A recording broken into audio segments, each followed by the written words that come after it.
ماہ رمضان کا سلسلہ 30 دن 30 چراغ بنت زینب کے ساتھ۔ دوسرے روزے کے خاص وظائف نوٹ فرما لیجئے۔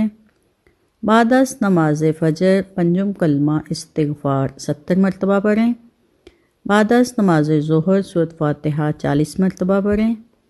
بعد از نماز عصر درود ابراہیمی 25 مرتبہ پڑھیں۔ بعد از نماز مغرب اللہ تعالیٰ کا پیارا نام یا وہاب 133 مرتبہ پڑھیں۔ صلاۃ التسبیح بعد از نماز عشاء 4 رکعت نفل نماز پڑھیں۔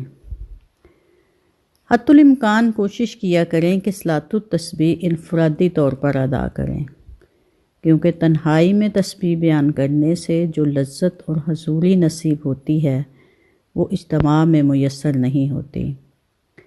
رحمت کی ان بابرکت گھڑیوں میں اپنے والدین کو مت بھولیے گا، ان کے حق میں کی گئی دعائیں آپ کی آخرت سنوار سکتی ہیں۔ ربی ارحمہما کما ربیانی صغیرا۔ جزاک اللہ خیرا۔